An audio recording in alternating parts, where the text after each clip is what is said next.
प्रिय छात्र छात्राओं, मैं महेंद्र कुमार द्विवेदी, सहायक शिक्षक, नेहरू इंटर कॉलेज पनवाड़ी, सामान्य हिंदी कक्षा 12 को पढ़ाने के लिए उपस्थित हूँ। प्यारे बच्चों, कल मैं आपको मैथिली गुप्त के पाठ केकई का अनुताप पढ़ा रहा था। मैंने कुछ चंद्र लाइनें उसकी आपको बताई थी।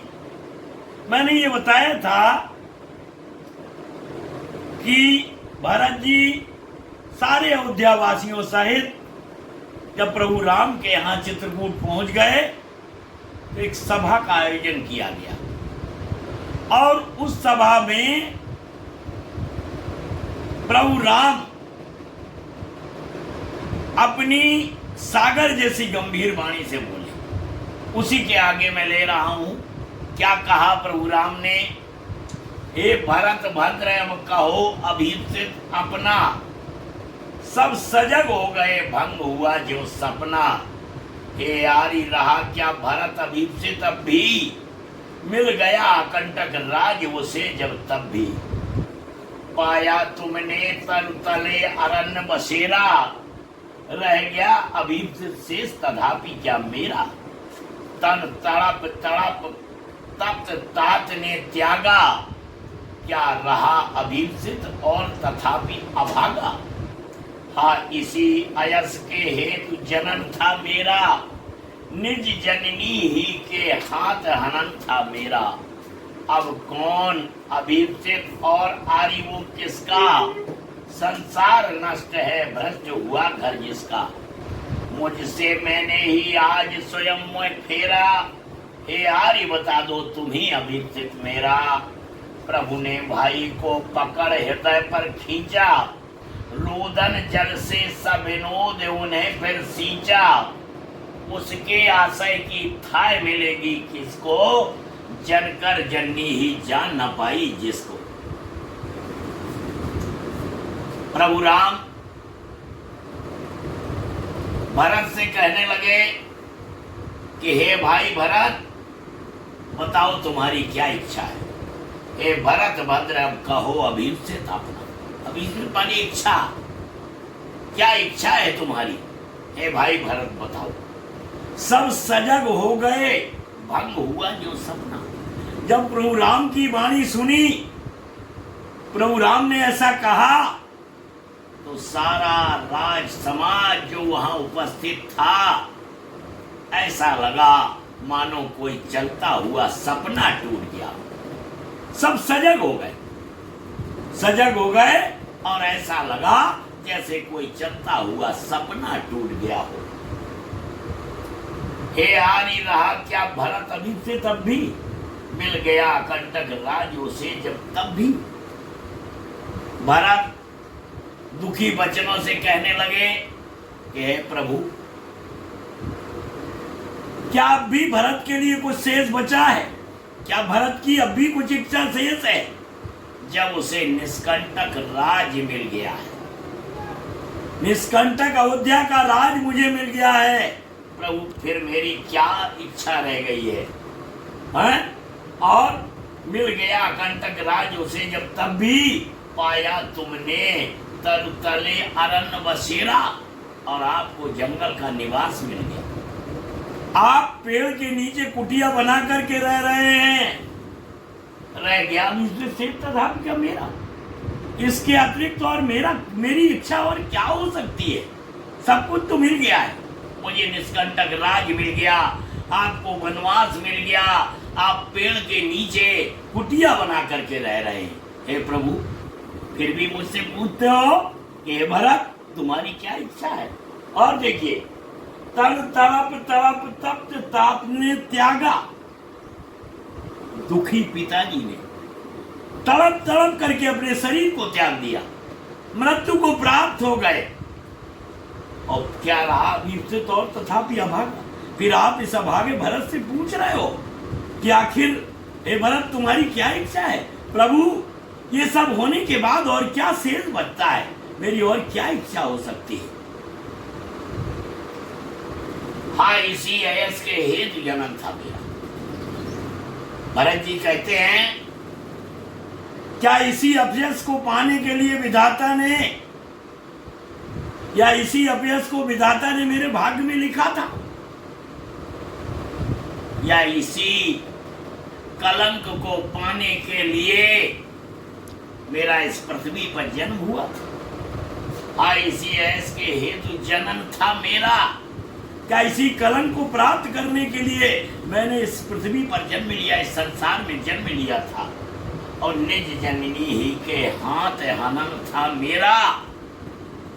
क्या विधाता ने मेरी ही माता के हाथों मेरा मरण, अपयश का मरण, मरण माने अपयश का मरण, क्या विधाता ने मेरी मां कैकेयी के हाथों ही मेरे अपयश का मरण लिखा था? अब कौन अभिप्सित और आर्य वो किसका? हे प्रभु, मेरी और इच्छा क्या हो सकती है? मेरा अभिप्सित और क्या हो सकता है? जिसका घर परिवार संसार सब कुछ नष्ट हो गया हो। संसार नष्ट है, भ्रष्ट हुआ घर जिसका घर परिवार संसार सभी कुछ नष्ट हो गया है, उससे आप पूछते हैं कि तुम्हारी इच्छा क्या है, तुम्हारा अभिप्सित क्या है? प्रभु, मेरा अभिप्सित और क्या हो सकता है?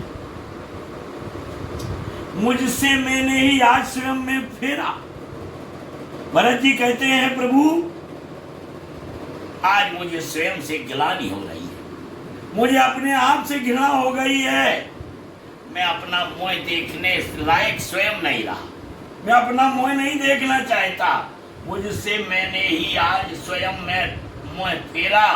हे आर्य, बता दो तुम ही अभिप्सित मेरा। भरत जी कहते हैं कि प्रभु, मुझे अपने आप से गिलानी हो गई है, मैं अपना मुंह स्वयं नहीं देखना चाहता हूं, मुझे अपने आप से घृणा हो गई। हे प्रभु, अब आप ही मेरी इच्छा बता दें। हे आर्य, बता दो तुम ही अभिप्सित मेरा, तुम ही मेरी इच्छा को बताओ कि आखिर मेरी क्या इच्छा हो सकती है? प्रभु ने भाई को पकड़ हृदय पर खींचा। जब भरत की इस प्रकार की ग्लानि युक्त बातों को सुना, प्रभु राम ने अपने भाई को आलिंगन पास में बांध लिया और अपने हृदय से लगा लिया। प्रभु ने भाई को पकड़ हृदय पर खींचा। भरत जी की ग्लानि युक्त बातों को सुनकर के प्रभु राम ने भरत जैसे भाई को अपने हृदय से लगा लिया, अपने आलिंगन पास में बांध लिया, और जो प्रेम के आंसू निकले रोदन जल से सब विनोद उन्हें फिर सींचा। और प्रेम से निकलते हुए उनकी आंखों से जो आंसू निकले, उन आंसुओं से भरत जी को सींच दिया, भरत जी को गीला कर दिया। जो प्रेम के आंसू निकले, उस रोदन जल से उन्होंने भरत जी को सींच दिया। क्या प्रभु कहने लगे? प्रभु राम, कितनी सुंदर लाइन है। उसके आशय की थाय मिलेगी किसको, जनकर जननी ही जान न पाई जिसको। बड़ी सुंदर लाइन है। प्रभु राम कहते हैं कि जिस माता ने जन्म देकर भी जिसके हृदय को नहीं पहचाना, उसके आशय की थाय मिलेगी किसको? उसके हृदय की थाय, उसके हृदय की गहराई वाला दूसरा कैसे पता लगा सकता है, कैसे जान सकता है? जिस माता कैकेयी ने भरत को जन्म दिया है, भरत जैसे बेटे को जन्म दिया है, और वो भरत के हृदय को नहीं पहचान पाई, जनकर जननी ही जान न पाई जिसको। जिस माता ने जन्म देकर भी भरत को नहीं पहचान पाया, अन्य कोई व्यक्ति उनके हृदय की गहराई को कैसे जान सकता है? ये हुआ आपका अवतरण। अब इससे संबंधित क्वेश्चन देखिए आप। पहला क्वेश्चन है, रेखांकित अंश की व्याख्या कीजिए। रेखांकित अंश है, प्रभु ने भाई को पकड़ हृदय पर खींचा, रोदन जल से सब विनोद उन्हें फिर सींचा। उसके आशय की थाय मिलेगी किसको, जनकर जननी भी जान न पाई जिसको। भरत जी की ग्लानि युक्त बातों को सुनकर के प्रभु राम ने अपने भाई भरत को अपने आलिंगन पास में बांध लिया, उन्हें खींच करके अपने हृदय से लगा लिया और उन प्रेम से निकलते हुए आंसुओं से उन्हें सींच दिया। प्रभु राम कहने लगे कि जिस माता ने जन्म देकर भी भरत के हृदय को नहीं पहचाना है, या जो मां भरत को जन्म देकर भी उसके हृदय को नहीं पहचान पाई, अन्य कोई व्यक्ति भरत के हृदय की गहराई को कैसे जान सकता है। ये हुआ रेखांकित अंश की व्याख्या। उपर्युक्त पद्यांश का शीर्षक और लेखक का नाम। शीर्षक साकेत महाकाव्य से लिया गया केकई का अनुताप, और लेखक हैं इसके मैथिली शरण गुप्त, राष्ट्र कवि मैथिली शरण गुप्त। फिर आगे भरत के विचारों में कौन सा रस स्पष्ट होता है? करुण रस, स्थायी भाव शोक। करुण रस का स्थायी भाव शोक होता है, तो भरत के विचारों में कौन सा रस स्पष्ट होता है? करुण रस। भरत की बातों को सुनकर श्री राम ने क्या किया? भरत की बातों को सुनकर के प्रभु राम ने उन्हें अपने हृदय से लगा। भरत,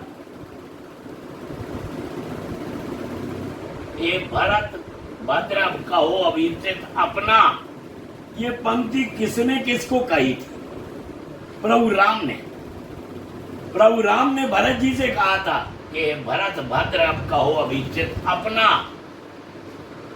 ये प्रभु राम ने भरत से कहा। अब उसी के आगे अगला अवतरण देखिए। ये सच है तो अब लौट चलो तुम घर को, चौंके सब सुनकर अटल केकई स्वर को। सबने रानी की ओर अचानक देखा, वैधव्य तुषारा प्रथा यथा विधु लेखा। बैठी थी अचल तथापि असंख्य तरंगा, वो सिंगी अब थी हा गोमुखी गंगा। आज सुनकर भी मैंने न भरत, आज जनकर भी मैंने न भरत को जाना। सब सुन ले तुमने स्वयं यही अब माना। ये सच है तो फिर लौट चलो घर भैया, अपराधन में हूं तात तुम्हारी मैया। जब राम ने ये कहा कि जनकर जननी ही जान न पाई जिसको, जिसकी माता ने जन्म दिया वही माता भरत के हृदय को नहीं पहचान पाई, तो दूसरा कैसे उसकी गहराई को जान सकता है? केकई ने जब इन बातों को सुना तो केकई कहने लगी, ये सच है तो अब लौट चलो तुम। हे राम, यदि ये बात सच है कि मैंने भरत को जन्म देकर भी उसके हृदय को नहीं पहचाना, उसके हृदय को नहीं जान पाई, तो तुम घर को अयोध्या वापस लौट चलो। हे राम, यदि तुम्हारी बात ये सही है कि मैंने भरत के हृदय को नहीं पहचाना, तो अब तुम अयोध्या लौट चलो।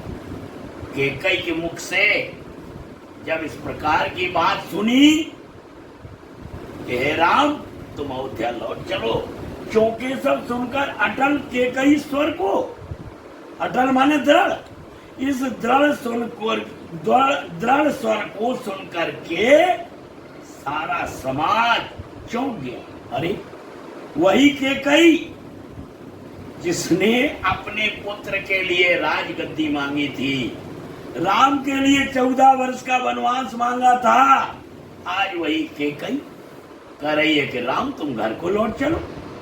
सारे लोग चौकन्ने हो गए, चौंक गए जब केकई के मुख से इस प्रकार की बात को सुना, इस अटल स्वर को सुना, इस दृढ़ स्वर को सुना, सारे लोग चौंक गए। सबने रानी की ओर अचानक देखा, सबकी निगाहें रानी की ओर पहुंच गई, रानी को देखने लगी।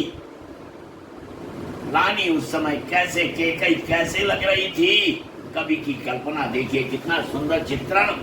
वैधव्य तुषारा व्रता यथा विधु लेखा।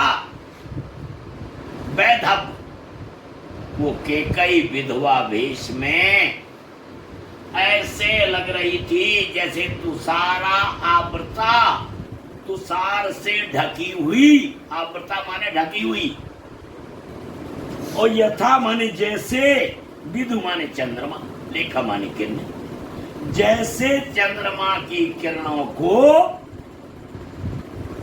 तुषार ने ढक लिया। यानी लेखक कहते हैं, मैथिली गुप्ती जी कहते हैं कि केकई उस समय विधवा वेश में सफेद साड़ी में ऐसे लग रही थी जैसे चंद्रमा की किरणों को तुषार ने ढक लिया। चंद्रमा की किरणों को तुषार ने ढक लिया। वैधव्य तुषारा व्रता यथा विधु लेखा। विधु माने चंद्रमा, लेखा माने किरण है। चंद्रमा की किरणों को तुषार ने आवृत कर लिया हो, तुषार ने ढक लिया हो। विधवा वेश में सफेद साड़ी में कि कई ऐसे लग रही थी। बैठी थी अचल तथापि असंग तरंगा। मैथिली गुप्ती जी कहते हैं यद्यपि के कई स्थिर बैठी हुई थी, लेकिन उसके मन में अनेक भाव रूपी तरंगें उठ रही थी। तथापि असंख्य तरंगा, तमाम प्रकार के विचार उसके मन में उठ रहे थे, असंख्य भाव उसके मन में भी उठ रहे थे। स्थिर बैठी थी, लेकिन फिर भी उसके मन में अनेक प्रकार के विचार उठ रहे थे। वो सिंगी अब थी गोमुखी गंगा। वो सिंगनी वरदान मांगते समय राजा दशरथ ने उसके पैर पकड़ करके भीख मांगी, हे रानी दूसरा वरदान मत मांग। रानी रानी ये तेरा पति, जो एक कवि के लाइनों में देखिएगा, रानी रानी ये तेरा पति जो तेरा पूज्य देवता है, इस समय पांव पड़कर तेरे बस इतनी भीख मांगता है। वही सिंगनी की तरह गर्जने वाली केकन आज कैसी हो गई है? गोमुखी गंगा के समान बिल्कुल शांत हो गई है। वह सिंगी अपती गोमुखी गंगा। यद्यपि केकई स्थिर बैठी थी, लेकिन उसके मन में भाव रूपी अनेक प्रकार की तरंगें उठ रही थी। वो सिंगनी अब गोमुखी गंगा के समान बिल्कुल शांत और सरल और पवित्र हो गई थी। वो सिंगी अब थी गोमुखी गंगा, गोमुखी गंगा के समान शांत, सरल और पवित्र हो गई थी। कहने लगी, आज सुनकर भी मैंने न भरत को जाना, ये सुन ले तुमने स्वयं अभी ये मानो। बोले सभी लोग सुनो, अभी अभी राम ने इस बात को कहा है कि मैंने भरत को जन्म देकर भी भरत को नहीं पहचान पाई।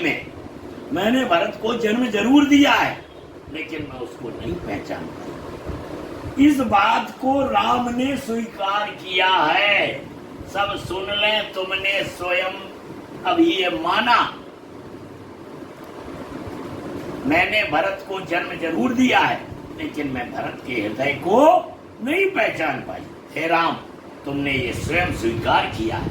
सभी लोगों ने सुना है। सारी समाज को संबोधित करती हुई कहती है कि आप लोगों ने सुना जो राम ने कहा। अगर ये बात सच है, ये सच है, तो फिर लौट चलो घर भैया, अपराधन में हूं तात तुम्हारी। अगर ये बात बिल्कुल सही है कि मैंने भरत को जन्म देकर भी मैं भरत के हृदय को नहीं जान पाई, तो हे राम, तुम अयोध्या वापिस लौट चलो। अपराध मैंने किया है, मेरे अपराध का दंड मेरे भरत को मत दो, क्योंकि तुम्हारे बन जाने से मुझे कष्ट होगा। इसलिए तुम घर वापिस लौट चलो। मैंने अपराध किया है, मुझे अपने अपराध का बोध है, मैं अपराधी हूं। मेरे अपराध का दंड मेरे भरत को मत दो। ये सच है तो फिर लौट चलो घर भैया। इसलिए है भैया राम, तुम वापिस अयोध्या चलो, क्योंकि अपराध मैंने किया है। मेरी अपराध का दंड मेरे पुत्र भरत को मत दो, कि भरत निर्दोष है, भरत ने कुछ नहीं किया। तुम्हारे बन जाने से वो दुखी है, इसलिए असली अपराधन तो मैं हूं जो तुम्हारी मां हूं। अब इसके प्रश्न देखिएगा। उपर्युक्त पदांश का संदर्भ लिखिए। प्रस्तुत पदांश हमारी पाठ्य पुस्तक हिंदी के काव्य खंड मैत्री गुप्त के साकेत महाकाव्य केकई के अनुताप से लिया गया है और इसके रचयिता मैत्री गुप्त। रेखांकित अंश की व्याख्या कीजिए। रेखांकित अंश में है, बैठी थी अचल तथापि असंग तरंगा, वो सिंगी अबती हा गोमुखी गंगा, हाँ सुनकर भी मैंने न भरत को जाना, सब सुन ले तुमने स्वयं अभी ये माना। ये 4 लाइनें रेखांकित हैं। मैंने इनका अभी व्याख्या की थी, मैंने अर्थ बताया था, फिर से सुने। बैठी थी अचल तथापि असंग तरंगा, यद्यपि केकई बड़ी शांत और स्थिर बैठी हुई थी, फिर भी उसके मन में अनेक भाव रूपी तरंगें उठ रही थी और वह सिंगनी केकई आज गोमुखी गंगा के समान सरल, शांत और पवित्र हो गई। राम से कहने लगी कि हे राम, सारी सभा को संबोधित करते हुए कहने लगी कि सभी लोग सुने। अभी अभी राम ने कहा कि मैंने भरत को जन्म देकर भी मैं भरत को नहीं पहचानता। ये बात राम ने स्वयं स्वीकार की है, सभी लोग सुन ले। राम की उस रात्रिकालीन सभा में सभी क्या सुनकर चौंक पड़े। केकई के दृढ़ स्वर को सुनकर के केकई ने जब यह कहा ये सच है तो अब लौट चलो तुम घर को। हे भैया राम, तुम घर को लौट चलो। इस बात को, इस दृढ़ स्वर को जब सुना तो सारे लोग चौंक गए। राम, हाँ, एक विधवा के वेश में केकई उस समय कैसी लग रही थी। वैधव्य तो सारा बता यथा विदु लेखा, जैसे चंद्रमा की किरणों को, यानी विधवा के वेश में सफेद साड़ी में केकई ऐसे लग रही थी जैसे चंद्रमा की किरणों को तुषार ने ढक लिया, जैसे चंद्रमा की किरणों को तुषार ने ढक लिया। सिंगनी जैसा रूप धारण करने वाली केकई उस समय कैसी लग रही थी। जिस समय राजा दशरथ से केकई वरदान मांग रही थी, उस समय सिंगनी की तरह गरज रही थी, सिंगनी सी लग रही थी। लेकिन आज वही केकई गोमुखी गंगा के समान शांत, सरल और पवित्र हो। ये हुए आपके 2 अवतरण जो केकई के अनुताप से थे, मैंने आपको बताए। प्रिय छात्राओं, इसी क्रम में हम आगे कल आपको आगे बताएंगे। धन्यवाद। इतना